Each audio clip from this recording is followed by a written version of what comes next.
Y'all, I have been meaning to record this video for some time now, so I don't know how long this video is gonna be, so we might just have to clip it up or chop it up or whatever they say. Anyways, let's get into it.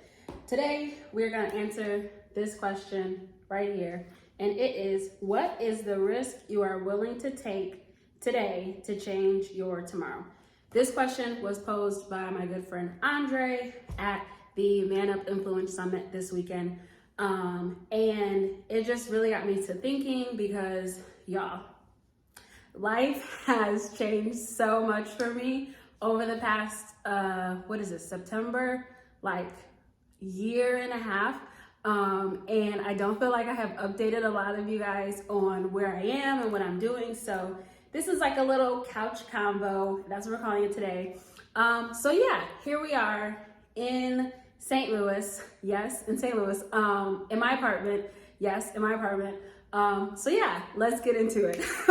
First big life change is that God asked me to move to St. Louis from Chicago. Woo! How did we get here? Like, how did we get to St. Louis?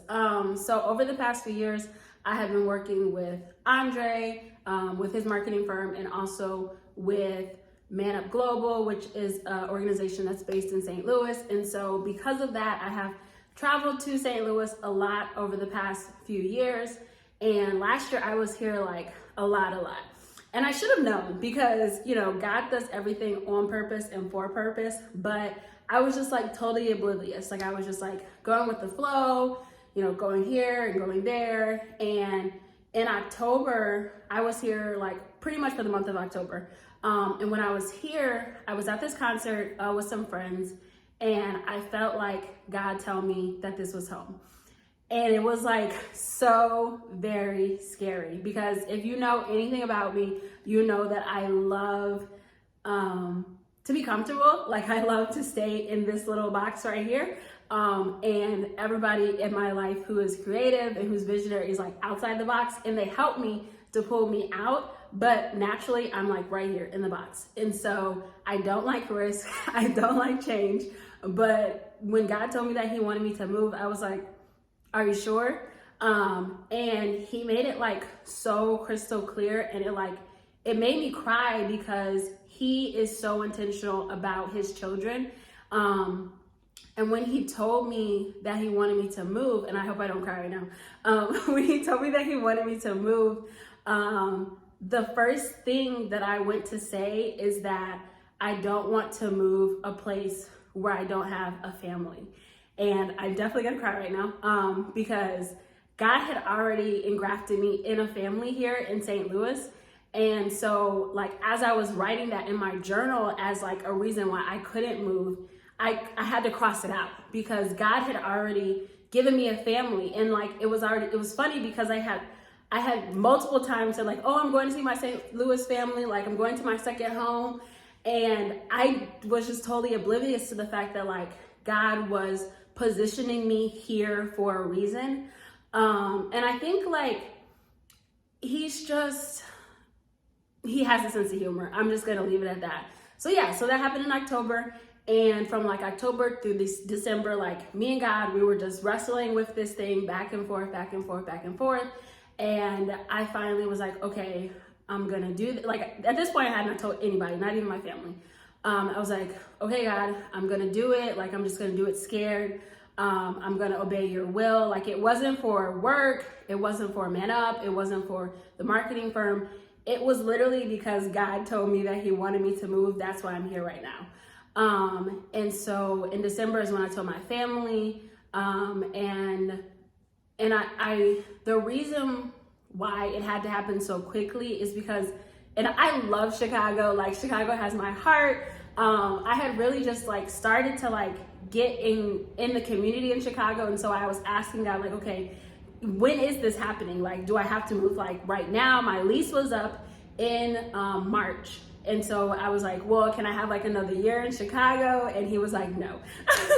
Pretty much everything that I heard was, if I were to delay moving to St. Louis, it was gonna delay the people on the other side of what God was calling me to do here. So my delay was going to stop other people getting what God had for them. And so that's why I had to move very hastily and very quickly.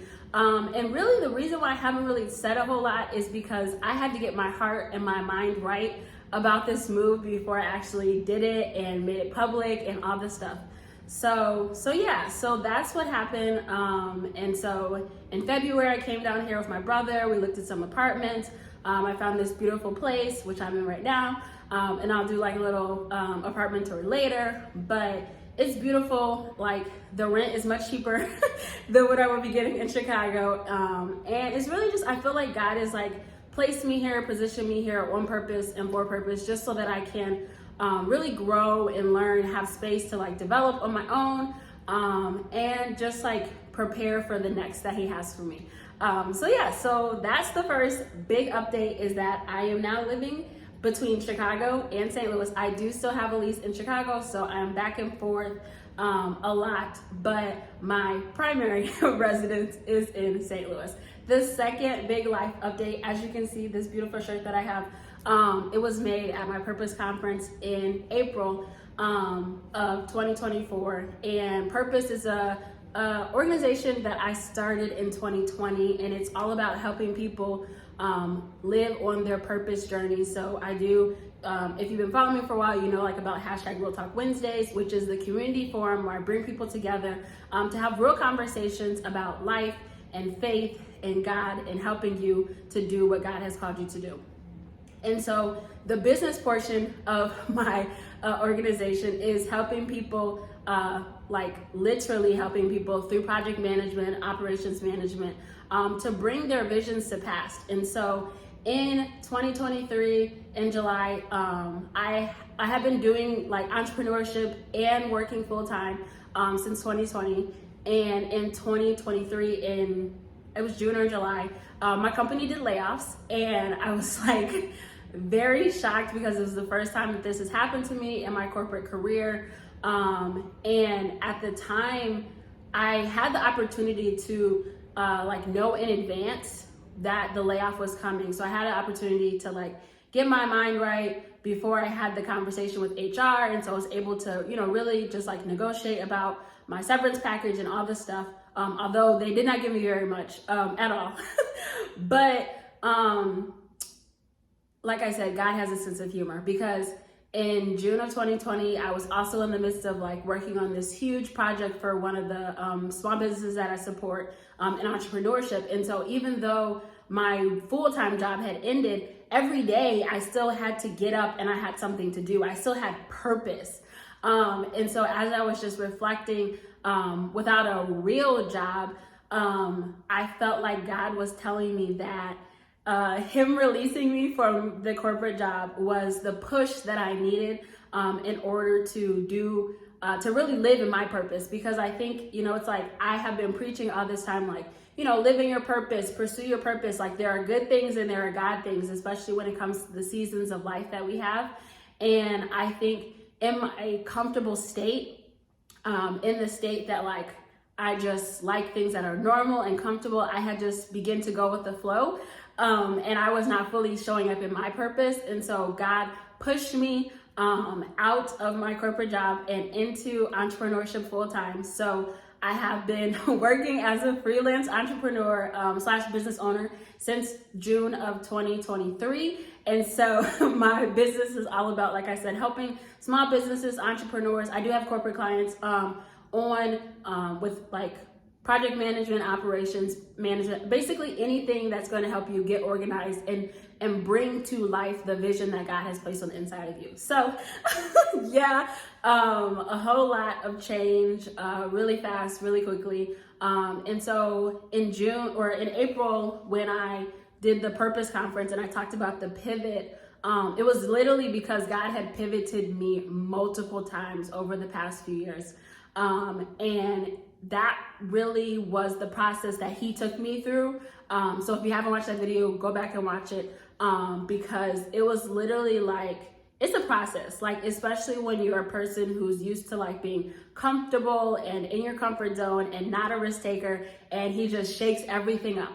So I'm a full-time entrepreneur. I am back and forth between St. Louis and Chicago. And yeah, I'm just really just in a space right now where I'm looking to do more speaking engagements. Because I just love to like share my story about entrepreneurship, because y'all, we're gonna go into that story in a bit, like in a future video, but like the journey that he took me on to get me used to being in entrepreneurship and changing my mindset about money and business and everything, and placing me with people in my life who have taken that journey before, have taken that leap of faith.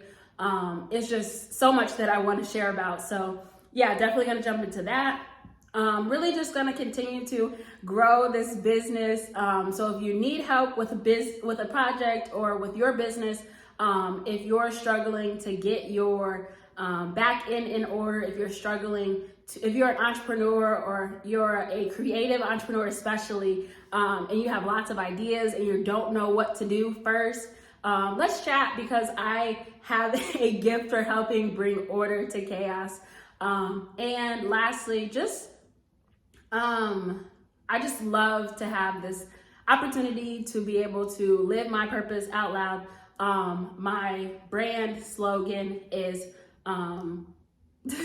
a personal path for the greater good. So I am living my purpose out loud so that you can live your purpose out loud. So yeah, I hope this video encourages you. And if you're watching a snippet of this on Instagram, make sure to check out the full video on YouTube. And yeah, I think we're gonna have like a podcast coming soon. Y'all, the Purpose Journey Conference 2 is gonna be coming soon. So yeah, God has lots of stuff in store for me, and I know that he has lots of stuff in store for you, because in this year of 2024, he has so much more for you. But sometimes it requires that we take a risk, like Andre said. So I hope you enjoyed this video. See you next time.